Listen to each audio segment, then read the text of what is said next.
In August of 2014, Michael Brown, an unarmed black teenager, was shot and killed by Darrell Wilson, a white police officer, in Ferguson, Missouri, a suburb of St. Louis. What came to follow was a series of protests and riots that captured television sets all across the globe. So, we ask ourselves, why? Well, it's because St. Louis has suffered major racial segregation due to its history of white flight. White flight is a term used to describe the large-scale migration of Caucasians from racially mixed urban regions to more homogeneous suburban regions. What I hope to explain to you today is the two different perspectives: the black families who moved out of the city and the white families that continue to move even farther into the county. I want you all to understand that white flight is not just subjective to the St. Louis area, but it exists everywhere.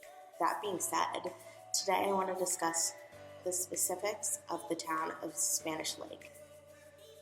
Spanish Lake became a rural farm community through the 1950s. Then in the 1960s, rural tract housing was built, and an exclusively white population moved in from the city. Real estate developers saw this growing fear as an opportunity and started building. So that is basically the white perspective on what happened through the 50s and 60s.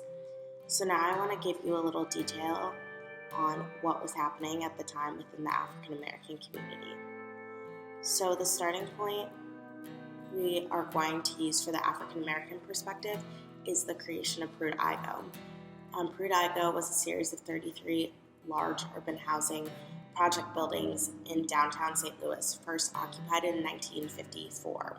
Originally viewed as a place of opportunity for the African American community, the building quickly started to decline after its completion in 1956. By the late 60s, the building was infamously known for its poverty, crime, and segregation.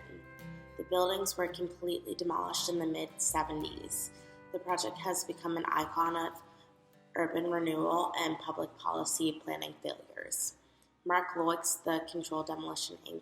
representative at the time, said, "You can't just wipe these buildings out. I could come down here and inside 2 months, I could have all these buildings flat on the ground. And if they wanted, they could ship the people someplace else, but you can't do that. These are human beings and you have to deal with them accordingly." Despite Loix's words, they did just that. 3,000 apartment buildings were built in the county throughout the late 70s to the early 90s. They knew this low-income housing had to go somewhere. On August 22, 1974, the Section 8 voucher system was enacted through the Housing and Community Act of 1974.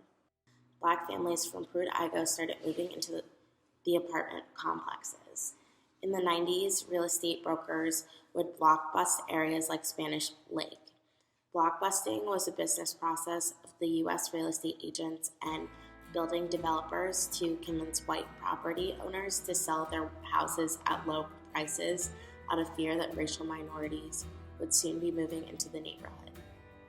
The agents then sold the houses at much higher prices to black families desperate to escape the overcrowded ghettos. There was also a lot of redlining at the time.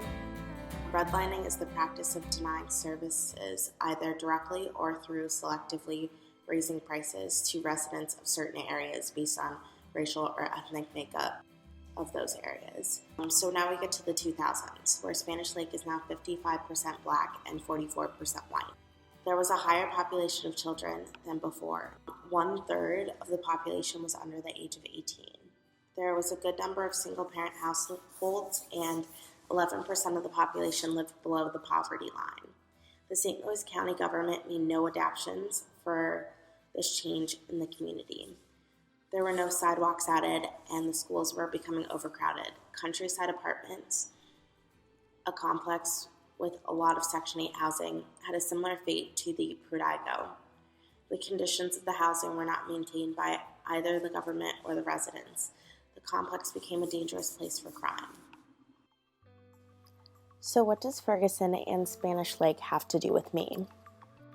Well, my name is Lizzie Darrell. I'm 21 years old, and when I was in elementary school, my family had us move to Ladue, Missouri, a small suburb in St. Louis County. According to MapQuest, Ferguson is exactly 19 minutes from Ladue, but those 19 minutes, it might as well be a different world. The demographics of St. Louis are so complex that, from an outside perspective, it must be hard for people to understand. My goal with this speech is to explain to you the two different perspectives of the town and give you a fresh eye on what's going on there.